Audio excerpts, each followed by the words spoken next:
कणिक लावायचं. काय करायचं? बेटरी कणिक लावायची. दुसऱ्या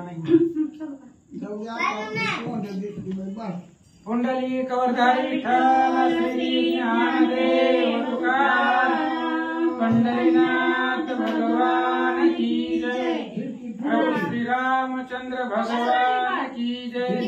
कपिवर्य महारुद्र हनुमान की जय. वक्रतुंड महाकाय सूर्यकोटि समप्रभ निर्विघ्नं कुरु मे देव सर्वकार्येषु सर्वदा. शांताकारं भुजगशयनं पद्मनाभं सुरेशं विश्वाधारं गगनसदृशं मेघवर्णं शुभांगं लक्ष्मीकान्तं कमलनयनं योगिध्यानगम्यं वन्दे विष्णुभवभयहरं सर्वलोकैकनाथं. नीलाम्बुजश्यामल कोमलांगं सीता समारोपितवामभागं भानुमासायक चारुचापं नमामि रामं रघुवंशनाथं. आता जैसा आहेसी तैसिया नमो तुझ श्रीरामराया. तुझ्याने कृपे रघुवर्या स्तुते वदावया सामर्थ्य. उडाला तो उडाला कपिंद्र उडाला समुद्र लंघोनी लंकेत गेला. लंकेत जाऊन विचार केला नमस्कार माझा त्या मारुतीला. पुंडली कवरधारी विठ्ठल श्री ज्ञानदेव तुकाराम पंढरीनाथ भगवान की जय. श्री गणेशाय नमः. श्री सरस्वते नमः. श्री प्रभु रामचंद्राय नमः. रणिविभीषण पडिला तो प्रधाने सावध केला. जैसा नंदीचा बुडीता काढिला थडीची ये जणी हो. कथेचं अनुसंधान गावबाकाका या ठिकाणी सांगतायत. काल आपण बघितलं मूळकासूर कुंभकर्णाचा पोरगा आहे. कुंभकर्ण आणि वज्रसारा यांचा मुलगा आहे. काल त्यानं विभीषणाला युद्धासाठी बोलवलं. हातामध्ये 12 बाण सोडले. त्या 12 मधले 2 बाण विभीषणाच्या हृदयावरती लागले. विभीषण मूर्छित पडले. विभीषणाच्या लक्षामध्ये आलं हे आपल्याला ऐकत नाही म्हणून रामचंद्राकडे आले. आल्यानंतर पुन्हा त्या ठिकाणी विभीषणजी काय विचार करतात ऐका. रावणानुजा होवणी सावध प्रधानाप्रती बोले वचन. आता कर्तव्य काय आपण ये समयी करावे. विभीषणजीने विचार केला आता काय करायचं. हे मूळकासूर आपल्याला ऐकत नाहीये. सावध झाले. मूर्छा मधून सावध झाले. तिकडे त्या मूळकासुरानं लंका नगरीचा राज्याभिषेक बी केलेला होता. मग आता आपण काय करायचं. आपल्याला हे ऐकत नाहीये. काय विचार करावा. विभीषणजी मनाला विचार करतात. प्रधान म्हणती राजाधिराजा शरण जावे श्री रघुराजा. सिंहाचे प्रसादे आशा गजमस्तकी आरुडली. आणि त्यावेळेस सांगू लागले. प्रधान सांगतायत विभीषणजीला विभीषणजी तुम्ही रामचंद्राला शरण जावा. रामचंद्राच्या शिवाय ही मूळकासूर ऐकणार नाही असं सांगितल्यानंतर ह्याला प्रसाद दिलेला आहे महादेवांनी. महादेव ब्रह्मदेवांच्या बळावरती हा उन्मत्त झालेला आहे. त्यामुळे रामचंद्राला शरण जाऊन ह्या संकटाचं निरसन करावं. प्रधान मंडळी बोलतात. गदापाणी म्हणे धन्यजीने आजी राघवासी भेटणे. हाची निश्चय करुणी म्हणे प्रधानासी निघाला. आणि त्या प्रधानाचं बोलणं ऐकलं. विभीषणाला आनंद वाटला. जाऊ द्या म्हणले कारण कोणतंही असो पण दर्शन रामाचं होतंय. जाऊ द्या म्हणले आपल्या स्वार्थासाठी असो किंवा अनेक कारणासाठी असो पण रामाचं दर्शन होतंय. रामाला बघायला भेटतंय. आणि या उल्हासानं या आनंदानं विभीषणजी रामचंद्राकडे अयोध्येला जाण्याचा विचार मनामध्ये करतात. चौघाची या समवेत विभीषण मार्गी जाता. म्हणे आजी भेटेला गरुडध्वजा क्षमदेला उचलली भुजा. आणि विभीषणजी विचार करतायत आज आपल्याला रामचंद्र भेटणार आहे जो गरुडावरती आरूढ आहे.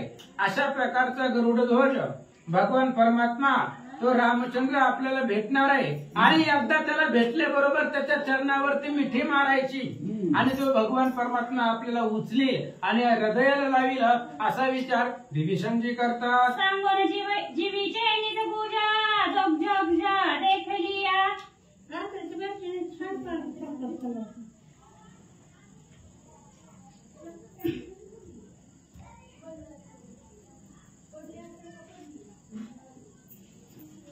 नेत्र होईला पारणे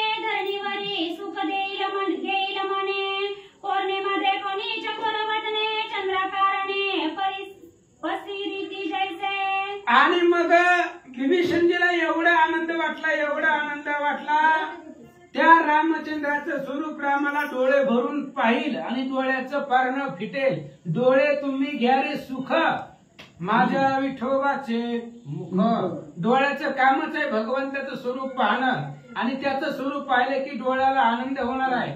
जसं पूर्ण चंद्र बघितल्यानंतर ना चकोराला आनंद वाटतो. पौर्णिमेचा चंद्र पाहिल्यावर चकोर पक्षाला जेवढा आनंद वाटतो तेवढा आनंद आज रामाच्या दर्शनानं होईल. विभीषणजी बोलतात, आयसा मार्ग क्रमित मेदिनी उल्हास नमाये अंतकरणी तव पुढे देखील राजधानी रघु उत्तमा रायाची. आणि अशा प्रकारचा विचार केला. लगेचच विभीषणजी निघाले लंकेमधून आकाश मार्गाने निघाले. जात असताना जिथं रामचंद्र राज्य करत होते ती प्रथम मोक्षपुरी अयोध्या डोळ्यानं पाहिले. सुवर्ण कळशा रत्न जडित पातकांबारी राम नामांकित काळजाके नराय तीर्थ पुरी साकेत शोभे ऐसी. आणि अयोध्या बघितली विभीषणजीनं. झळझळीत सोनस्थळा कळस दिसतो स्वज्वळा. लांबून असणाऱ्या अयोध्येचा कळस सोन्याचा झळकत होता. त्याचा असणारा प्रकाश आकाशामध्ये सामावेत नव्हता. वरी प्रत्येक घराच्या वरती पताका आहे आणि त्या पताका राम नामांकित आहे असं अयोध्येचं वर्णन विभीषणजी पाहू लागले. अयोध्या नगरीचे जन करीती श्रीराम कीर्तन घरोघरी वेदाध्ययन पुराणाख्यान ठाई ठाई. आणि अयोध्या नगरी मधली प्रत्येक लोक घराघरामध्ये रामकथा असायची. घराघरामध्ये त्या ठिकाणी रामचंद्राचं चरित्राचं कथन, हरी कीर्तन, भगवंताचं भजन, पुराण श्रवण, वेदाचं पठण सगळे लोक आनंदानं नांदत असताना विभीषणजीनं पाहिले. जनी अयोध्येची वसता नेनती जन्म मरण वार्ता नाही दारिद्र्याची कथा नित्य स्मरता राम नाम. अहो राम नामाच्या बळावरती कोणाही नाही दुर्दशा, कोणाही नवतीहीन मनसा. श्रीराम भजनी उल्हास सावकाश नांदती. 5 वाद्य 42 मधले व 80 वरची युद्धकांडातली 45 वाद्य 47 मध्ये लक्षात घेणं जाऊ द्या. आणि असं असणारा विभीषणजी त्या विभीषणजीनं पाहिली अयोध्या. अयोध्यामधली जी काही राहणारी लोक आहेत त्यांना मरणाचं टेन्शनच नव्हतं. जन्म आणि मरण याची भीती नव्हती कारण रामचंद्राच्या चिंतनाने सदुदित आनंदित विभीषणजीनं पाहिले. शरयू तीराती पावन सेविता राहिले मुनिजन पाय वाट स्वर्गगमन करवया लावणी. आणि शरयू तीराच्या किनाऱ्यावरती ती शरयू नदीचं पाणी तीर्थ एवढं उत्तम आहे की त्या शरयूमध्ये एकदा स्नान केले की स्वर्गाला जाण्याची वाट रिकामी होते. म्हणून अनेक सिद्ध साधक मुनी ऋषी मंडळी त्या शरयूच्या किनाऱ्याला आश्रम करून राहिलेले होते असं सांगतात. अयोध्येचे स्मरण मात्रे मोक्ष वळंगे पाणी येते इतर समान नवे तीर्थे काशी आदी करोनी. अहो काशीमध्ये सुद्धा मोक्ष आहे पण काशीमध्ये मोक्ष भेटायचं म्हणल्यावर तिथं मरावं लागतंय. पण अयोध्या असं तीर्थक्षेत्र आहे जिवंतपणे मोक्ष आहे अयोध्येमध्ये. कारण अयोध्या आतापर्यंत 3 वेळा जिवंत वैकुंठाला गेलेली आहे. पहिल्यांदा शिबी राजानं नेली, दुसऱ्यांदा रुक्मांगद राजानं नेली, तिसऱ्यांदा रामचंद्रानं नेली आणि चौथ्याने मागुती. अयोध्या जाईल वैकुंठा प्रती ऐशी वसिष्ठाधिकांची ख्याती अयोध्या प्रती असे पै. बालकांडातला 2रा अध्याय. चौथ्यांदा सुद्धा अयोध्या नगरी वैकुंठाला जाणार आहे असं वसिष्ठांचं म्हणणं आहे. आणि असे असणारी मोक्षपुरी आहे. काशीलाही मोक्ष आहे पण काशीपेक्षा सुद्धा श्रेष्ठ अयोध्या आहे असं सांगतात. काशी हृदयी परम कृपणा मरणांती मुक्ती दे दाना अयोध्या उनी उदार गणा स्मरणे पावना मोक्ष दे. काशी हृदयाच्या ठिकाणी कृपण आहे. काशीमध्ये जर मोक्ष पाहिजे असेल तर तिथं मरावं लागतं. काशीमध्ये मेल्यानंतर मोक्ष आहे पण अयोध्येमध्ये अयोध्येचं स्मरण जरी केलं, अयोध्येचं दर्शन जरी झालं तरी सुद्धा मोक्ष आम्हा घरी कामारी ते दासी होय सांगू तैसी तुका म्हणे. अयोध्येचं स्मरण जरी झालं, डोळ्यानं दर्शन जरी झालं तरी मोक्षाची पैरी किंवा मोक्ष भेटतो असं सांगतात. या लागी वाल्मिकादी कवीश्वरी वर्णिली अयोध्या प्रथम पुरी मोक्षदानी अति उदारी म्हणून अनेक कवी होऊन गेले जगतामध्ये. वाल्मिक ऋषींनी सांगितलेलं आहे, अयोध्येच्या थोरवीचं वर्णन केलेलं आहे. ज्या अयोध्या एवढी उदार आहे आणि ती असणारी उदारता दुसऱ्या कुठल्याच क्षेत्राला येत नाही. म्हणून वाल्मिक ऋषींनी त्या अयोध्येचं वर्णन केलेलं आहे असं गावबा काका सांगतात. ऐसी अयोध्ये माझी रघुनाथ राज्य करी बंधू समवेत तेथे विभीषण शरणागत राजसदना उज्ज्वला. आणि अशा प्रकारच्या अयोध्येमध्ये रामचंद्र राज्य करत होते आणि त्या अयोध्येमध्ये विभीषणजी आपल्या प्रधानांना घेऊन रामचंद्राच्या समोर आले. भद्रसेनी रविवंश भूषण दक्षिणे वसिष्ठ ब्रह्मपूर्ण परिवेष्टित बंधुआदि लक्ष्मण सेवे सावधान तिष्ठित. आणि भद्रासनावरती अयोध्येच्या राजगादीवरती रामचंद्र बसलेले आहेत, आरूढ झालेले. रामचंद्राच्या उजव्या बाजूला वशिष्ठ महाराज बसलेले. भरत, शत्रुघ्न आणि लक्ष्मण ही सेवेसाठी तत्पर आहेत असं या ठिकाणी सांगतात. देखिला श्री रघुनाथ विभीषणे घातला दंडवट जोडिले करी प्राणीपात श्रीरामासी पै केला. आणि अशा प्रकारच्या सिंहासनावरती रामचंद्राला पाहिलं. विभीषणानं दंडवत घातला, भगवंताला साष्टांग दंडवत घातला आणि मग हात जोडले, नमस्कार केला, प्रणिपात केला, रामचंद्राला आलिंगन दिलं. श्रीरामे उठोनी ते समयी शरणागता धरुणी हृदयी आलिंगीला तुळी बाई जेवी माता बाळका. आणि ज्यावेळेस विभीषणजी आपल्या पायावरती पडले, साष्टांग दंडवत विभीषणजीने घेतला. रामचंद्र उठले सिंहासनावरनं, विभीषणाला आपल्या हाताला धरलं, विभीषणाला उठवलं, आपल्या हृदयाला लावलं. तसं आई आपल्या लेकराला आलिंगन देते, मिठी मारते, तशा पद्धतीने रामचंद्र विभीषणाला भेटले. बैसके साधे रत्नजडित पाट देवनी बैसविला निकट मने शरणागता भूत कष्ट झाले ऐसे दिसत असे. आणि विभीषणाला उठवलं, रत्नाचा पाठ बसण्यासाठी दिलेला आहे आणि बरोबरीला त्या ठिकाणी आपल्या जवळ बसवलं. रामचंद्रांनी बसवल्यानंतर मग बोलायला सुरुवात केली, विचारायला सुरुवात केली. म्हणले खूप दमलाव, एवढ्या लांब आला, त्रास झालाय, चेहरा तुमचा उदास झालेला आहे, काहीतरी तुम्हाला संकट तुमच्यावरती आलेलं आहे, कष्ट तुमच्या चेहऱ्यावरती दिसतंय, काय झालंय सांगा. चंद्राच्या तुटती जेवी कळा तेवी तुझे देखोनी मुख कमळा ओहट पडिला हर्ष कळा आनंद जिव्हाळा न देखो.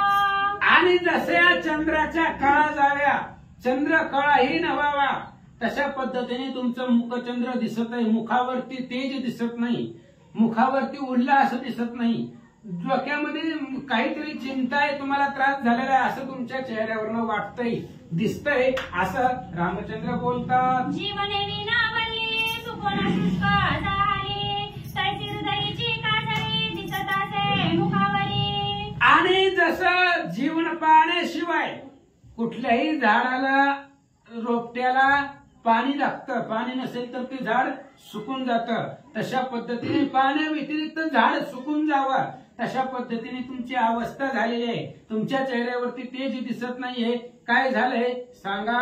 कोण हृदयाची चिंता ते मज निवेदी पौलस्ती सुता श्रीरामाची देखोनी आदरता सुख झाले विभीषणा. आणि रामचंद्राने विचारलं, विभीषणजी तुमच्या मनामध्ये काय चिंता आहे मला सांगा, काय तुमच्या हृदयामध्ये सलतय, काय दुःख आहे तुम्हाला. रामचंद्राचा आदर पाहिला, साच आणि मवळ असणारे शब्द ऐकले विभीषणजीनं. विभीषणजीला आनंद वाटला. काय सांगतात. पौलस्ती म्हणे कमलोद भवजनका स्वर्ग गमनापुरीच्या नायका दीनमणी कुलदीपका अपूर्व एक देखिले. विभीषणजीनं बोलायला सुरुवात केलं, जसं दाशरथी आहे तसं ती पौल असते. आणि विभीषणजीनं बोलायला सुरुवात केला, ऐका म्हणले, असणाऱ्या स्वर्गाचे अधिपती तुम्ही आहात, ह्या असणाऱ्या संपूर्ण ब्रह्मांडाचे तुम्ही मालक आहात आणि सूर्यवंशाचे कुलदीपक आहात. असणाऱ्या रामचंद्र, ऐका, एक अपूर्व घडलेलं आहे लंकेमध्ये, जे पाठीमागं कधी घडलं नाही, असं एक अपूर्व घडून गेलेलं आहे असं विभीषणजी सांगतात. वारी मृणालाचा तंतू त्या माझी गुंतला ऐरावतू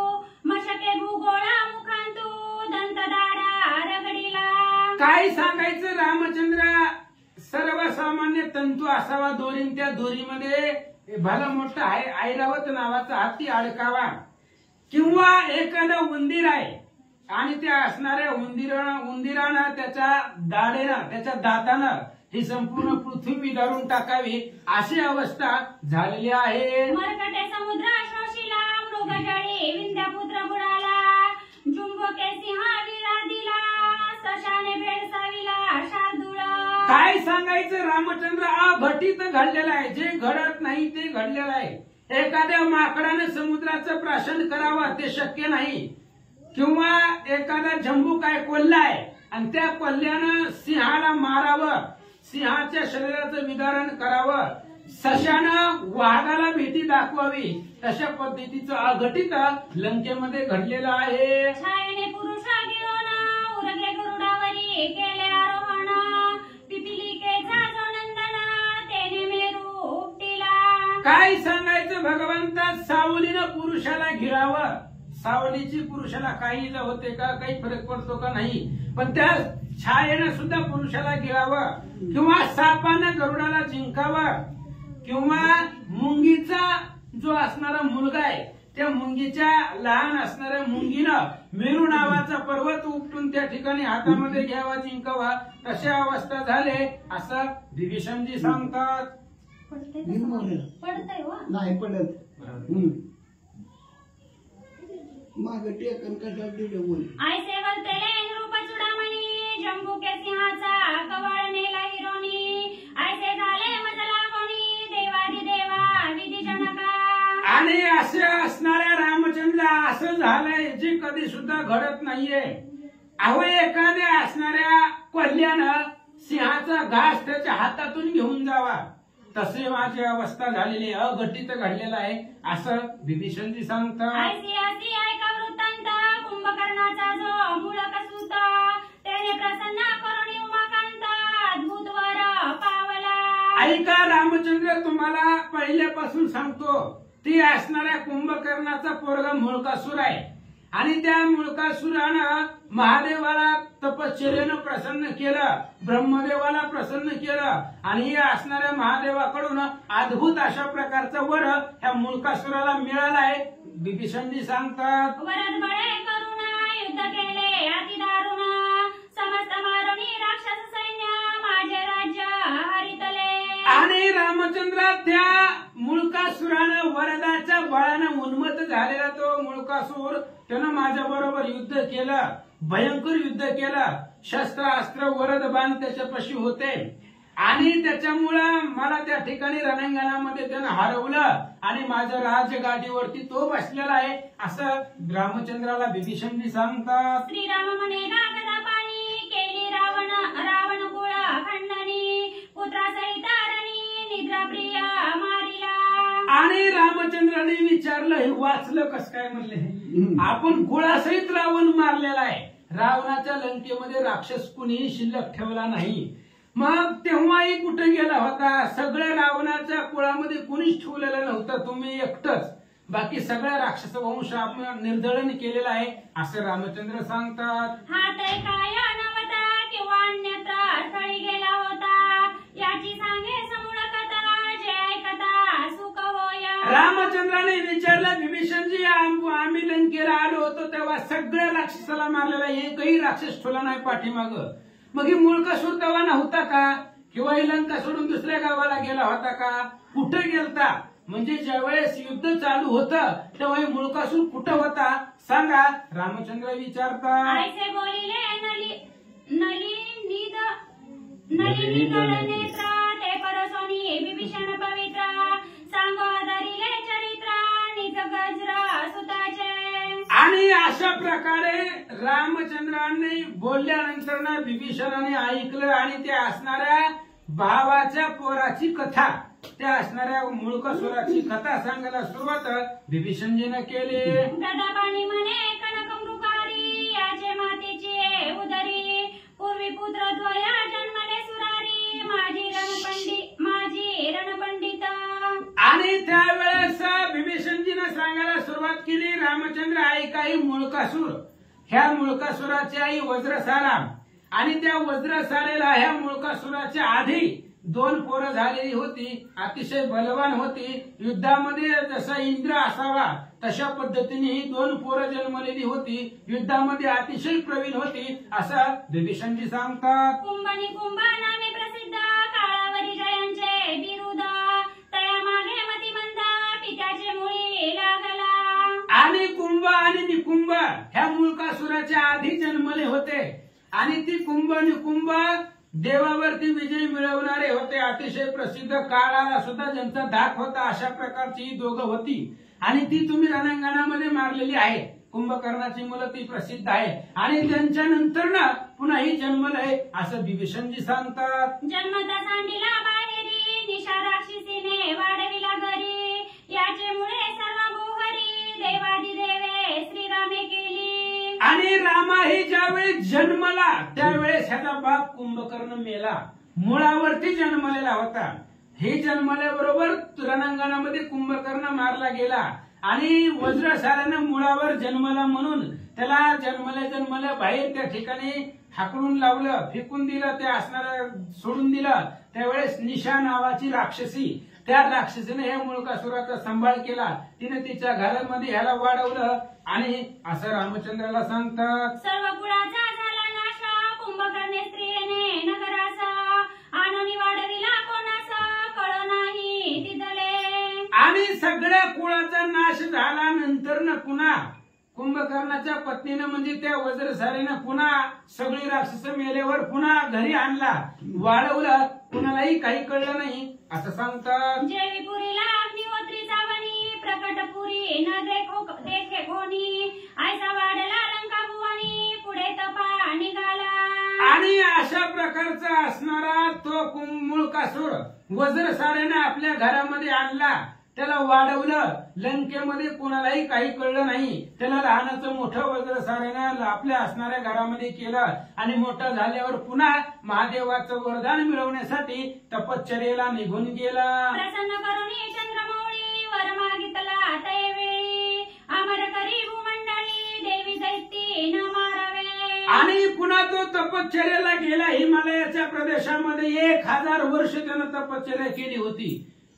अन्न निरोधक, अन्नही खायचं नाही, पाणी प्यायचं नाही, अशी 1000 वर्ष कठोर तपश्चर्या महादेवाची केली. महादेवची प्रसन्न झाल्याबरोबर ह्यानं वर मागितला, मला अमर करा आणि मला देव दैत्य दानव यांच्याकडून कोणाकडूनच मरण येऊन देऊ नका असं महादेवाला मागितलं होतं. मानवादी गंधर्व विद्याधरा किंपुरुषा चारणासुरा पक्षी श्वापदे जीव क्रूरा मदवदी तत्पर न व्हावे. आणि त्या असणाऱ्या मुळकासुराने सांगितलं, मानवाकडून मला मरण येऊ नये. विद्याधर आहेत, बाकीचे अनेक असणारे पुरुष जाती असतील किंवा राक्षस असतील, गण गंधर्व यक्ष किन्नर असुर असुर दानव मानव कोणीच किंवा श्वापद सुद्धा सांगितली, क्रूर असणारे जीव घातकी पक्षी ह्यांच्याकडून सुद्धा मला मरण येऊ नये असं वरदान मुळकासुराला महादेवाकडून भेटलेलं आहे. होय म्हणून अंधकरिपू मने मणीचा सिद्ध संकल्पू याई तुकियाचे हाते वपू मरण न पावे संग्रामी. मुळकासुराचं बोलणं ऐकलं महादेवानं, तथास्तु सांगितलं, ज्यांची ज्यांची तू नावं घेतलेली आहे त्यांच्याकडून तुला मरण नाही. तू तुझ्या मुखानं ज्यांचं नाम उच्चार केलेला आहे त्यापैकी तुला कुणीही मारणार नाही असं महादेवानं त्या मुळकासुराला वरदान दिलं. मग उपदेशून मंत्रावळी कैलासा गेला इंदू मौळी मागे मुळकासुरे भूमंडळी आम्हा दुःख दिदले. आणि अशा प्रकारचा उपदेश त्या मुळकासुराला केला आणि महादेवजी कैलासाला निघून गेले. पुन्हा हिमालय पर्वतावरून लंकेमध्ये आला मुळकासूर. आल्यानंतर डायरेक्ट आमच्या बरोबर युद्धाला आमंत्रण केलं, आमच्या बरोबर युद्ध केलं, आम्हाला त्रास दिला असं विभीषणजी रामाला सांगतात. शरणागत ऐसे बोलल्यावरी स्वामीची मनोदेवता आश्चर्य करी एक क्षण एका निवांत दुषाणारी निजायसनी बैसला. विभीषणाचं बोलणं रामचंद्राने ऐकून घेतलं. मग रामचंद्र मनामध्ये विचार करू लागले, ह्याला तर वरदान मिळाले तर मग मारायचं कसं, म्हणजे कोणता उपाय करावा लागेल ह्याला मारण्यासाठी. आपण ह्याला मारत असताना महादेव आणि ब्रह्मदेवाचं वरदान खोटं होता कामा नये. त्यांच्या वचनाला खोट लागता कामा नये म्हणून मनामध्ये एक क्षणभर भगवंत रामचंद्र ध्यानस्थ बसले आणि याला कसं मारावं याचा विचार आपल्या मनोदेवते बरोबर रामचंद्र करतात. सैनिक ध्यानस्था गौतम श्वेशूरा मग बोलता झाला उत्तरा याचे वदाचा प्रकार समस्त प्रती पुसत असे. आणि अशा प्रकारचा विचार केला. रामचंद्राने क्षणभर ध्यानस्थ झाले आणि मग सगळी सभा बसलेली होती. मग रामचंद्राने विचारलं, त्या सभेमध्ये सिद्ध साधक मुळे जपी तपी सगळे ऋषी मंडळी होते, ज्ञानानं समर्थ होते. त्यांना विचारलं, ही मूळकासुर कसा मरेल, याला मारण्याचा काय उपाय आहे सांगा. तव वशिष्ठ म्हणे श्री रघुनाथा याची ऐसी मरणाची कथा यासी वदिला जनक दुईता नारदे माझा सांगितले. वशिष्ठ महाराजांनी सांगितलं, रामचंद्र एक गुह्य आहे. ह्या मुळकासुरानं वरदान मागताना असं मागितलेलं आहे, जे जे जन्मलेले आहेत किंवा ज्यांचा जन्म आईच्या पोटातून झालेला आहे त्यांच्या हातून मला मरण येऊन देऊ नये. मग आपली तुमची असणारी पत्नी सीता ही आयोनिजा आहे. हिचा आयोनिजा संभव त्या ठिकाणी जन्म झालेला आहे. त्यामुळे नारदांनी मला ही ज्ञान सांगितलेलं आहे, सीतेच्या हातून मुळकासुर मरेल असं वशिष्ठ महाराज सांगतात. सद्गुरुमुखीचे ऐसे वचन श्री रामचंद्र परिसोना प्रधान पाचारिले सज्ञान सुमंतादी थोर थोर. वशिष्ठ महाराजांच्या मुखातलं बोलणं ऐकल्याबरोबर लगेच रामचंद्राने आपले जे काही प्रधान होते सुमंत सहित अनेक प्रधान मंडळी बोलवले. त्यांना काय सांगतात ऐका. आज्ञा केली श्री रघुवीरे सुग्रीवादी येऊनी वानरे सेना सज्जोनी वाद्य तुरे नाना परीची वाजी निल्ली. रामचंद्राने पुन्हा सगळे वानर सैन्य गोळा केले. सुग्रीवाला बोलवलं, म्हणले चला परत एकदा लंकेला जायचंय. म्हणले आपल्याला जसं पाठीमागे गेलतो तसं अजून एकदा लंकेला जायचंय. सगळे वानर सैन्याला बोलवलं, सगळं सैन्य तयार केलं आणि सगळं सैन्य रामनामाचा गदारोळ गर्जना करू लागले. जानकीचा पुरुष वेश दिदला अलंकार भूषणी मिरविला तव बिभीषणा बोलता झाला पारणे की जय राजेंद्र. आणि मग सीतेलाही रामचंद्रांनी सोबत घेतलेला आहे. सीतेला पुरुषाचा वेश दिला, पुरुषाचे कपडे सीतेला त्या ठिकाणी घातले आणि क्षत्रिय योद्धा जसा दिसतो तसा वेश सीतेला दिला. रामचंद्र लंकेला निघाले. तेवढ्या वेळामध्ये बिभीषणजीने सांगितलं, पारणं त्या ठिकाणी करा, जेवणाचा कार्यक्रम उरका असं सांगू लागले. आजी कार्तिका द्वादशी पारणे सारुणी प्रयाणासी मग करावे लंकेसी राक्षस वधा करणे. आणि बिभीषणजीने सांगितलं, महाराज एकादशी झाले, रात्री आज द्वादशी आहे, चतुर्थी आहे, कार्तिक द्वादशी आहे. आणि त्या कार्तिक द्वादशीच्या दिवशी आपण पारणं सोडू. हा उपवास कालचा घडलेला आहे, ती सोडू, जेवण करू उत्तम अशा प्रकारची, मग लंकेला जाऊ असं बिभीषणजी बोलतात. तव बोलिला श्री रघुनंदना आणि मुळकासुरा आधी मुळकासुरा मारुणा मग करू भोजन हे प्रतिज्ञा निश्चित. बिभीषणजीने सांगितलं होतं ती तर आता मरणारच आहे, मग जेवण वगैरे सगळं करून जाऊन निवांत त्याला मारू. रामचंद्राने सांगितलं तसं नाही, माझ्या भक्ताला जर त्रास होत असेल, शरणांगताला जर त्रास होत असेल तर मग त्या जेवणामध्ये काय आनंद आहे. आधी लंकेला जाऊ, त्या मुळकासुराला मारू, तुमची राजगादी तुम्हाला परत मिळवून देऊ, पुन्हा मग आनंदानं जेवण करू. रामचंद्र बोलतात, तुझं राज्य दिल्या विना शरणागता मी भोजनी नाही अर्हता ऐसे वधोनी श्री रघुनाथा स्फुरणे भाऊ वाढता.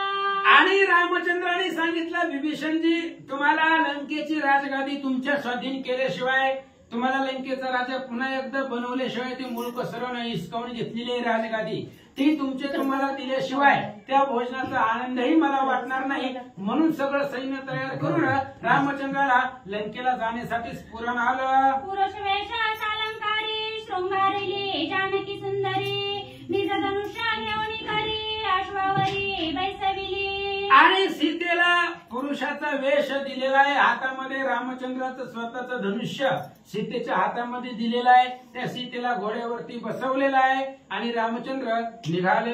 प्रधान सेना सैनिक परिवेष्टित कपिकटका मध्ये शोभे रघुनायका जानकी सम्यक पृष्ठभागी. आणि रामचंद्र मध्यभागी आहेत. रामचंद्राच्या चारी बाजूने अनेक प्रधान आहेत, सैनिक आहेत, सेवक आहेत, अनेक असणारे वानर सैन्य आहेत. त्याच्यामध्ये रामचंद्र आहेत आणि रामचंद्राच्या जवळ सीता आहेत असं सांगतात. मग श्रीरामे काय केले पुष्पकाशी पाचारिले त्यावरी बैसोनी सहदळे लंकापुरा पावले. मग रामचंद्रानं पुष्पकाचं स्मरण केलं. स्मरण केल्याबरोबर पुष्पक हजर झाला. सगळं असणारं सैन्य रामचंद्राने विमानामध्ये घातलं आणि निमिषामध्ये अयोध्येमधून लंकेला गेले. आयसे चालत आणि जबारी पंचघटिका भरतपुरी प्रवेशाला जैसे पुष्पावरी षडपद गौसाल. आणि अशा पद्धतीने रामचंद्र त्या पुष्पक विमानामध्ये बसले. बसल्यानंतर लगेच निमिषामध्ये काही घटिकामध्येच अयोध्येवरून, कारण पुष्पक विमान मनाच्या वायूच्या वेगानं जाणारं होतं आणि ते असणाऱ्या लंकेमध्ये पोचले. तडंगाचे निकटपाळी पक्षी जैसे पावती सपुळी तैसा निज सैन्याची आतुर बळी लंका प्रदेशी पावला. एखादा सरोवर बघितल्यानंतर त्या सरोवराचा पाण्याचा आनंद घेण्यासाठी अनेक पक्ष्यांचा समूह थवा त्या सरोवराच्या किनाऱ्याला यावा. तशा पद्धतीने रामचंद्र सर्व सैन्य घेऊन लंकेमध्ये गेले. देवोनिया निज लंका लता मृग चढले तवा शिळा पाषाण तरुवाणे का करी घेऊनी चालिले. आणि वानर सेनाने लंका बघितल्याबरोबर हातामध्ये झाडं घेतले, पर्वत घेतली, दगड घेतली. लंकेच्या त्रिकुटावरती वानर उड्या मारू लागले. त्रिकुट वेडीला वानरी देवोनिया सुरारी आश्चर्य करे ते अवसरी दडोनी राहिला आणि जगुई. आणि असं असणारं सगळे वानर त्या असणाऱ्या लंकेच्या त्रिकुटावरती त्रिकुट विणून टाकलं वानरांनी. आणि आश्चर्य वाटलं त्या असणाऱ्या मुळकासुराला. बघितलं वानर सैन्य अथांग आलेला आहे, लपून बसला. वार्ताय कोणी मुळकासुरा किंचित सेना सज्जोनी सत्वरा पश्चिमद्वारे चालिला त्वरा पशकुना पै झाले. आणि मुळकासुराला त्याच्या सेवकांना सांगितलं बातमी, म्हणले रामचंद्र वानर सैन्य घेऊन आलेले आहेत. किंचित सैन्य त्यानं थोडकं बरोबरीला घेतलं आणि पश्चिम दरवाजामधून युद्धासाठी मुळकासूर बाहेर आला. आल्याबरोबर अपशकून लागले. निजरताच्या ध्वजावरी वायसे ओनी शब्द करी पुढे एक द्विज मोकळे शिरी मार्गी येता देखिला. आणि मुळकासूर युद्धाला निघाला जात असताना अपशकून त्याच्या रथाच्या ध्वजावरती अनेक कावळे येऊन कोल्हाळ करत होते. पुढे रथाच्या पुढे एक व्यक्ती त्याला दिसला, द्विज दिसला. त्याला शिर नव्हतं. अशा प्रकारचं शिरविरहित द्विज मुळकासुरानं समोर पाहिलं. अशुद्धाचा शिरवा पडे रतीचा वारू चालता आडे आंख मोडणी दुखंडे दुरीची पाय होती. आणि जात असताना अनेक रस्ता त्या ठिकाणी व्यवस्थित सुरक्षित असताना सुद्धा घोड्याचा आड खडून पाय आड खडून घोडे खाली पडू लागले. रथाचा चाक त्या चाकाचा असणारा आख तुटून पडू लागला. अशा प्रकारच्या अपशकुन मुळकासुराला होऊ लागले. सारथी उलंडला धरणी मुळकासुरे उडी टाकूनी दुसरे रथी आरोडोनी संग्रामासी निघाला. आणि ज्या रथावरती मुळकासूर बसलेला होता त्याचा रथाचा सारथी उलटून खाली जमिनीवरती पडला. मुळकासुराने विचार केला, त्या रथावरनं उडी टाकली आणि लगेच दुसरा रथ तयार केला, त्याच्यावरती बसला, युद्धासाठी निघाला. अपशकुने भयभीत सैन्य तयासी अभया देऊना करिता झाला तुंबळ राणा वानरेसी बिडवनिया. आणि अपशकुनला सैन्य घाबरलेलं होतं. ज्या अर्थी असला अपशकुन होत्या त्या अर्थी आपल्याला युद्धामध्ये जय भेटणार नाही.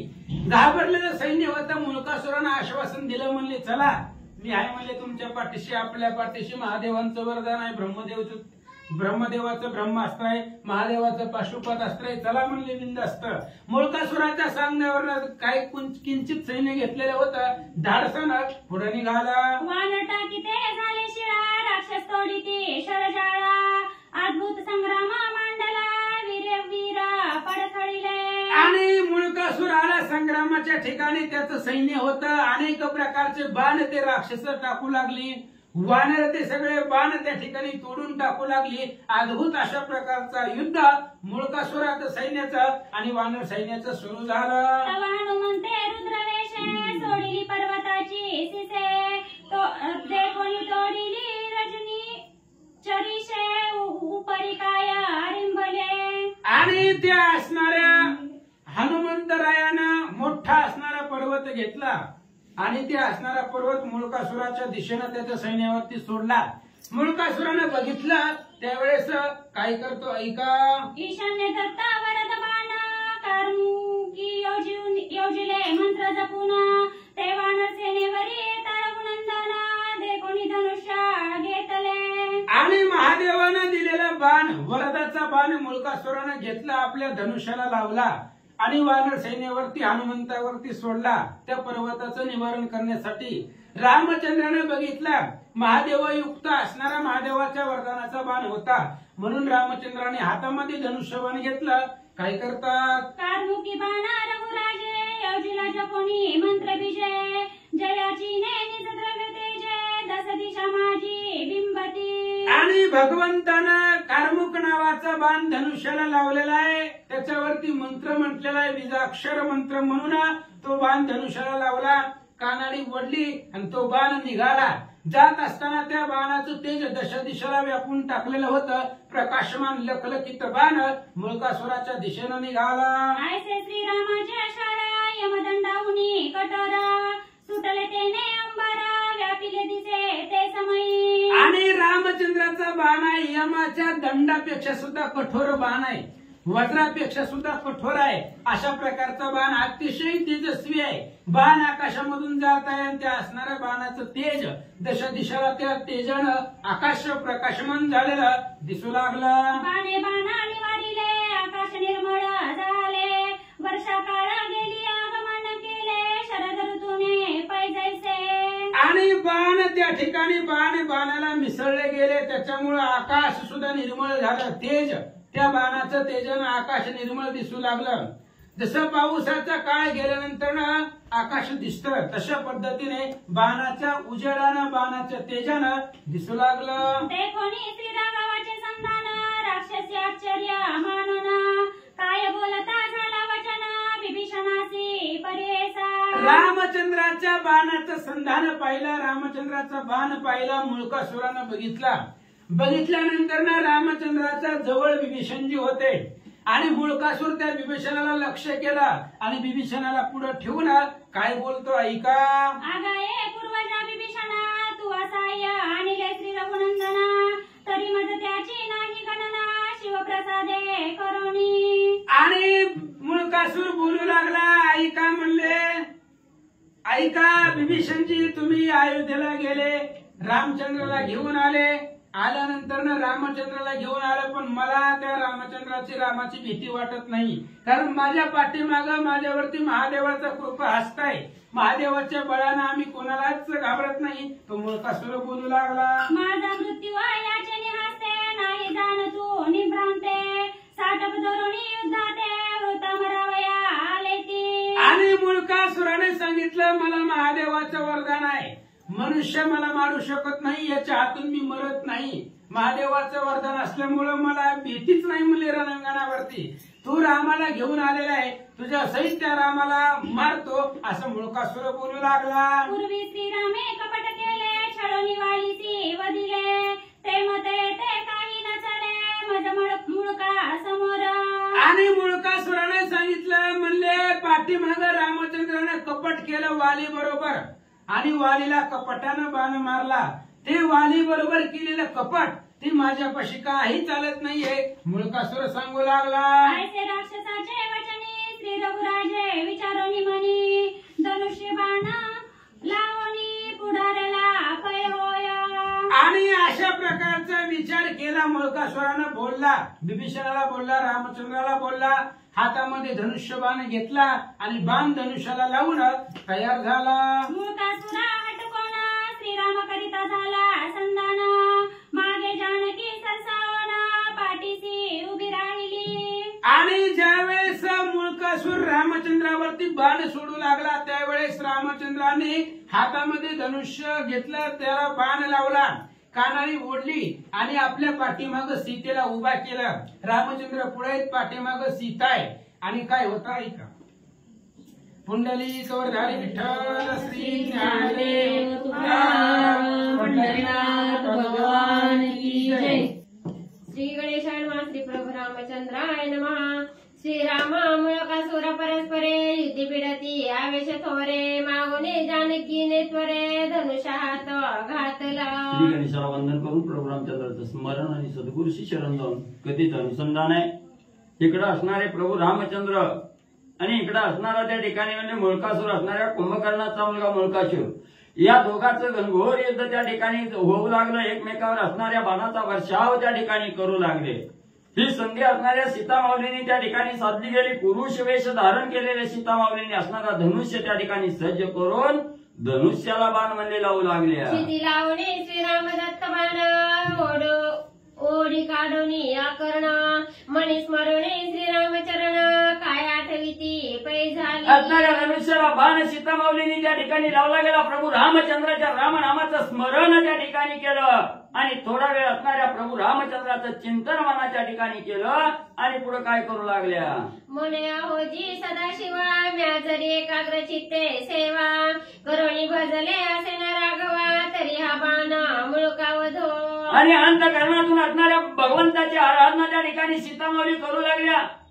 हे असणाऱ्या भगवंता प्रभू रामचंद्रा मी तुमची असणारी अर्धांगणी त्या ठिकाणी असताना जर मनोभावे तुमची असणारी सेवा त्या ठिकाणी केली असेल आणि अखंड तुमच्या असणाऱ्या सेवेमध्ये रत त्या ठिकाणी झाले असेल तर माझा पिता विदेही जनक राज्य राष्ट्र पाळक सत्य असला तरी हा चुक राक्षस बाण भेदिलं. किंवा माझा असणारा पिता त्या ठिकाणी म्हणजे जनक राजा आहे आणि हा जनक राजा आपल्या असणाऱ्या नगरीचं राज्य त्या ठिकाणी करत असताना जर म्हणजे सर्व असणाऱ्या प्रजेचं जर पोटच्या मुलाप्रमाणे त्या ठिकाणी सांभाळ करत असेल तर श्रीराम एक पत्नी व्रतधारी हे सत्य असेल जरी तरी त्या माझ्या निज शरीर कुंभकर्ण पुत्र मरेल.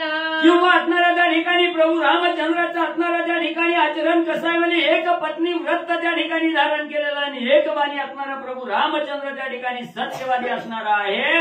हे जर सत्य त्या ठिकाणी असेल तर या माझ्या असणाऱ्या रामदत्त बाणानं असणाऱ्या मुळकासुराचा अंत म्हणजे त्या ठिकाणी हो. अनुसूया जय पतिव्रता तिने माझा अनुग्रही लेवणी असता तिचे प्रसादे राक्षस सुता मरण हो या शरे. किंवा वनामध्ये असणाऱ्या त्या ठिकाणी फिरत असताना ज्या वेळेस असणारी अनुसया माता त्या ठिकाणी भेटल्या गेल्याने सत्य पतिव्रता अनुसया मातेनं जर मला असणारा त्या ठिकाणी सत्य अनुग्रह त्या ठिकाणी दिला असेल तर या असणाऱ्या माझ्या रामदत्त बाणानं त्या ठिकाणी या मल्कासुराचा आणि म्हणजे अंत हो. वशिष्ठ सद्गुरु ब्रह्मपूर्ण जरी एक बुद्धी केले असेल भजन लक्ष्मण शेषावतार सत्यधान तरी येणे बाणे मरण राक्षस पाओ. एवढंच नाही त्या ठिकाणी असणारे सूर्यवंशाचे कुलगुरु वशिष्ठ गुरु आहेत आणि माझे असणारे पती श्री भगवंत असणारे प्रभू रामचंद्र आहे. यांची जर अखंड मनामध्ये असणारा कसलाही असणारा म्हणजे वेगळा भाव न धरता अखंड सेवा जर त्या ठिकाणी धरली असेल तर म्हणजे किंवा असणारा त्या ठिकाणी माझा असणारा धीर लक्ष्मण आहे. हा लक्ष्मण जर म्हणजे सत्य शेषाचा अवतार त्या ठिकाणी असेल तर या रामबाणानं असणाऱ्या रामदत्त बाणानं मुळकासुराचा वध म्हणजे हो. ऐसे भावणी या मानसी शरसोडीला घोषी आकाशी प्रलय झाला दिग्गजांशी चंद्र सूर्या भूमी सेविली. अशी असणारी प्रार्थना असणाऱ्या सर्व देवांची त्या ठिकाणी केली आणि त्या ठिकाणी देवाला साकडं घातलं गेलं. धनुष्याला बाण त्या ठिकाणी लावला. रामदत्त नावाचा बाण असणाऱ्या धनुष्यातून त्या ठिकाणी सुटला गेला. सुटल्याबरोबर असणारा कडकड आवाज त्या ठिकाणी होऊ लागला. दाही दिशेला आवाज त्या ठिकाणी पसरू लागला. धरणी ही असणारी थरथर कापू लागली. नक्षत्रे खचली पृथ्वीवरी पर्वत उलंडले सागरी मर्यादा सांडू पागती भारी संकट येऊनी पडिले. एवढंच नाही आकाशात असणारे चंद्र सूर्य सुद्धा जमिनीवर त्या ठिकाणी कोसळू लागले. नक्षत्र सगळे जमिनीवर असणाऱ्या पावसाचा सडा पडावा तशी असणारी सडा त्या ठिकाणी पडू लागला. जी भली मोठी पर्वत त्या ठिकाणी होती ती पर्वत सुद्धा असणाऱ्या आवाजानं ढासळून वळले आणि सागरात वळले पडू लागली. वानर दळी केला गजरा राक्षसैनी हाकार नभ मार्गे शरा मुळकासुरावर येव सरला. मग वानर मंडळी सुद्धा असणारी चलबिचल त्या ठिकाणी झाली. हा हक्कार त्या ठिकाणी मला काळ होत की काय अशी वेळ त्या ठिकाणी दिसू लागली आणि ज्या वेळेस सीतामाऊलींनी असणारा रामदत्त बाण आपल्या असणाऱ्या धनुष्यातून त्या ठिकाणी सोडला गेला असणारा बाण मनोवेगानं असणारा त्या ठिकाणी म्हणजे मुलकासुराकडं आणि जाऊ लागला. राक्षस पुत्र करी निवारण तवा अकस्मात येवणी बाण शिरछेदोनी रणी जाण सीतेच्या भातारी घाला. इकडे रामदत्त बाण त्या ठिकाणी येऊ लागलेला आहे. मुलकासुरानं पाहिला गेला. मुलकासुर सज्ज त्या ठिकाणी झाला. आपल्या धनुष्यातून असणारा प्रतिकार करण्यासाठी बाण सोडू लागला. तो बाण सोडायच्या आतच असणाऱ्या सीतामाऊलीचा असणारा रामदत्त बाण त्या ठिकाणी लागला आणि असणाऱ्या मुलकासुराचं धडा वेगळं मुंडका त्या ठिकाणी केलं. धाड करणार असणारा मुलकासुर गतप्राण झाला. मुलकासुरा पडिला रणी जेवी पर्वता खचे मेदिनी उरले सैन्य वांडरगणी शिळावारी कुठ केले. ज्यावेळेस असणारा मुलकासुर धरणीवर त्या ठिकाणी गतप्राण झाला, पडला गेला, तेव्हा असणारा त्या ठिकाणी मोठा आवाज म्हणजे त्या ठिकाणी झाला. असणाऱ्या वानरांनी लगेच असणाऱ्या रामनामाचा जय जयकार त्या ठिकाणी ठोकला. देवी तडागी तुंबाळा फुटता पसरे चौकडे जळा देवी कुंभकर्णा पुत्राचे दळा दश दिशा लंघित झाले. एक असणारा सरोवर असणारा म्हणजे छोटं तळ त्या ठिकाणी असावं. तळ्यामध्ये तुडुंब पाणी त्या ठिकाणी भरावं. पाण्याच्या असणाऱ्या म्हणजे जोरानं त्या ठिकाणी तळ फुटावं. तळ फुटून जसं पाणी सायरा वैरा त्या ठिकाणी पडतं तसंही असणाऱ्या मुलकासुर धरणीवर त्या ठिकाणी पडला गेला. राक्षस सायरा वैरा पडू लागली. जानकी जैने हस्ते जाणा मुलकासुर पावला मरण ऐसे कोणी सुरगण पुष्प वर्षावा करीत झाले. मग असणारा कुंभकर्णाचा मुलगा असणारा मुलकासुर त्या ठिकाणी गतप्राण त्या ठिकाणी झाला, संपला गेला. हे जेव्हा असणाऱ्या सैन्याला त्या ठिकाणी कळालं गेलं तेव्हा सैन्य असणारं घाबरगडीत त्या ठिकाणी झालं, पसरलं गेलं. आणि इकडे असणाऱ्या बिभीषणजीचं जे सैन्य होतं, जे असणारी वानर मंडळी त्या ठिकाणी होती, ती आनंदाने रामनामाचा गजर करू लागली. विजय झाला श्री रघुनाथ विजयी कपी आनंद भरित विजयी बिभीषण शरणागत निजराजी स्थापिला. एवढंच नाही, आकाशातून 33 कोटी देव फुलाचा वर्षाव त्या ठिकाणी करू लागली, सांगू लागली. लंकेचा राजा असणारा बिभीषण या ठिकाणी विजयी झाला. एवढेच नाही, असणारा प्रभू रामचंद्र या ठिकाणी विजयी झाला. सीतामाऊलींनी विजय त्या ठिकाणी प्राप्त केला म्हणून गर्जना देवमंडळी करू लागली. या उपरी पुष्पक विमानी बैसवली जानकी सहज नको दंड पाणी बंधू वर्गेसी आयत भवनी प्रवेशता पै झाला. मग असणारं कार्य त्या ठिकाणी साधलं गेलं. ज्याला असणारा त्रास म्हणजे बिभीषणजीला ज्याचा होता तो काटा त्या ठिकाणी काढला गेला. राक्षस संपवला गेला.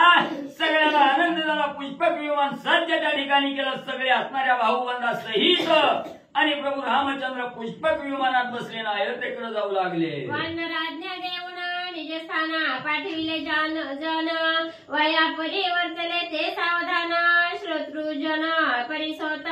मग आणि असणाऱ्या प्रभू रामचंद्रांनी सांगितलं गेलं बिभीषणजीचं कार्य त्या ठिकाणी संपलं गेलं. बिभीषणजीला सुख त्या ठिकाणी दिलं.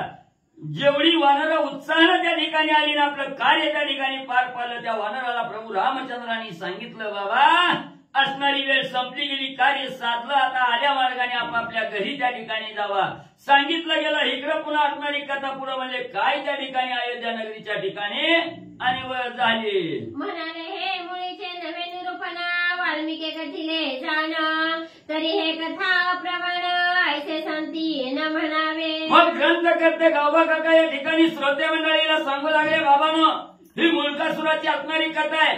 ही कथा म्हणजे असणाऱ्या त्या ठिकाणी वाल्मिकी ऋषींनी आणि या भावात तर रामायण ग्रंथामध्ये त्या ठिकाणी सांगितली नाही किंवा लिहिली नाही. मग इथं कशी त्या ठिकाणी आली तर म्हणजे याच्याविषयी शंका आली असेल तर शंकामध्ये त्या ठिकाणी घेऊ नका. प्रसंगानुसार असणारी कथा आणि सांगितली गेली. वाल्मिके शतकोटी केले ते एक महेशे पाहिले भगतराय करुणी वाटिले हे प्रसिद्ध जाणता.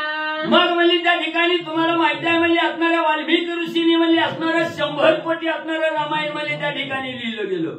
आणि पुन्हा असणाऱ्या महादेवानी वाटणी करत असताना त्या 100 कोटीची असणारी वाटणी म्हणजे 3 विभागात त्या ठिकाणी केली.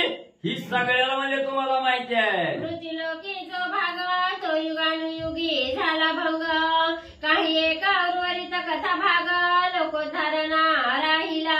मग त्या 3 भागापैकी मृत्यू लोकांच्या ठिकाणी जो एक भाग म्हणजे त्या ठिकाणी राहिला तो असणारा काही कालांतरानं युगानुयुग म्हणजे तो भाग असणारा त्या ठिकाणी संपला गेला. आणि काही एक थोडका म्हणजे असणारा उर्वरित भाग आणि त्या ठिकाणी म्हणजे राहिला गेला जेणेकरून लोकांचा उद्धार म्हणजे त्या रामायणानं ठिकाणी म्हणजे करता येईल. या कारणे वाल्मिक ऋषी वदला नाही कथायसी म्हणता कुष्ठ लागे वाचेसी ऐसे पंडित जाणती. म्हणून गावबा काका सांगतात म्हणून म्हणजे असणाऱ्या वाल्मिक ऋषींनी म्हणजे ह्या असणाऱ्या ग्रंथामध्ये म्हणजे असणाऱ्या मुलकासुराची कथा त्या ठिकाणी सांगितली नाही. तर आता तरी बाबा मनातील असणारी शंका त्या ठिकाणी बाजूला करा. जर अशी शंका त्या ठिकाणी घेचाल आणि ग्रंथाला नावं त्या ठिकाणी ठेवचाल तर ज्याच्या मनात शंका असणारा त्या ठिकाणी द्विभाव निर्माण होतोय त्याच्या तोंडाला कुष्ठरोग मध्ये त्या ठिकाणी होईल. अबध सुबद्ध रामायण श्रीरामाचे चरित्र गहन श्रवणे भवदोष खंडन सादर जरी ऐकीचे. म्हणून या कथेत काय घ्यायचं हे प्रत्येकानं त्या ठिकाणी ठरवायचंय. काय बाजूला त्या ठिकाणी काढायचंय. ज्वारी नीट करत असताना खरं जसं आपण बाजूला त्या ठिकाणी काढतो तसं याच्यातलं मुख्य जे सार आहे ते सार त्या ठिकाणी घ्या आणि नावं न ठेवता त्या ठिकाणी या ग्रंथाला चांगल्या ह्यामध्ये त्या ठिकाणी बघा. हे असणारं जे रामचरित्र आहे हे रामचरित्र या संसाररूपी भवसागरातून तारून जात असताना अनेक संकट अनेक हाल असणाऱ्या साधकावर त्या ठिकाणी येतात आणि ही रामकथा जर मनोभावे त्या ठिकाणी ऐकली गेली गायली गेली मनन केलं चिंतन त्या ठिकाणी केलं ध्यास निधिध्यास त्या ठिकाणी घेतला गेला तर सगळ्या भवसागरातून तुम्ही मुक्त त्या ठिकाणी होचाल आणि आईला तीराहून पहिल्या तीराकडे जाण्याचा जो मार्ग आहे तो मोक्ष मार्ग आणि तुम्हाला प्राप्त होईल. पक्षियाचे उच्चारे गणिका विमानी बैसोनी वैकुंठ लोका गेले हा तुम्हासी ठाऊका नाम महिमा रामाचा. मग एवढंच नाही रामनामामध्ये काय सामर्थ्य आहे. एक असणारी गणिका होती असणाऱ्या म्हणजे त्या ठिकाणी आपल्या रामनामाच्या जोरावर असणाऱ्या मोक्षाला म्हणजे त्या ठिकाणी पाठवलं गेलं. एवढं सामर्थ्य या असणाऱ्या रामकथेमध्ये या रामनामामध्ये आणि त्या ठिकाणी आहे. म्हणून कुठलाही एखाद्या विषयावर शंका घेणं दूषण त्या ठिकाणी ठेवणं याच्यापेक्षा वाईट म्हणजे त्या ठिकाणी दुसरं काही नाही. म्हणून शंका न घेता असणारं त्या ठिकाणी मनोभावे रामनामाचं स्मरण त्या ठिकाणी करा. रामकथा ऐका मोक्षाचा मार्ग सुलभ होईल. श्रीरामकथा सागर याचा कोणा कळेल पार भक्त एक श्री शंकर जैन शतकोटी विभागिले. मग ही प्रभू रामचंद्राची रामकथा आहे. या रामकथेचं जे सार आहे ही कोण जाणणार आहे. फक्त महादेवजींनी त्या ठिकाणी ओळखलं गेलं. म्हणून या असणाऱ्या त्या ठिकाणी रामकथेमध्ये काय सामर्थ्य रामकथा ऐकल्यामुळं गायल्यामुळं त्या ठिकाणी काय प्राप्त होत आहे याचा असणारा त्या ठिकाणी तुम्ही हे विचार त्या ठिकाणी करा. जसं महादेवानी याची असणारी वाटणी करत असताना सगळं म्हणजे असणारं त्या ठिकाणी योग्य प्रकारे वाटून दिलं आणि फक्त 2 अक्षरं महादेवाने आपल्या जवळ त्या ठिकाणी ठेवली. कशी ठेवली. ज्या रामनामामध्ये सामर्थ्य आहे ज्या रामनामामुळे सगळ्याचा उद्धार त्या ठिकाणी करता येतोय ज्या रामनामामुळे वैकुंठ साधता येतं असं रामनाम श्रेष्ठ हे महादेवाने त्या ठिकाणी जाणलं. म्हणून हेच सार तुम्ही असणारं मुख्य त्या ठिकाणी घ्या आणि आपल्या जीवाचा उद्धार म्हणजे करून घ्या. एकाच नर्दना शरणा जानकी सहिता श्री रघुनंदना अयोध्येसी सुख संपन्ना येऊन राज्यभार चालवित. आणि गौबा काका एकनाथ महाराज आणि जनार्दन स्वामीला शरण जाऊन त्या ठिकाणी सांगू लागले. असणाऱ्या सीता माऊली सहित असणारे प्रभू रामचंद्र आणि या अयोध्या नगरीच्या ठिकाणी आलेले आहेत आणि सुखानं समाधानानं सगळ्याला असणारा आनंद प्राप्त करून देत राज्याचा कारभार त्या ठिकाणी आणि करू लागलेले आहे. स्वस्ती श्रीवाद रामायण उत्तरकांडे एकाकार टिकाया मुळकासुरा वदना मध्वी सप्ततिमोध्याय गोडा अर्पणमस्तु. पुंडलिकावजय विठ्ठल श्री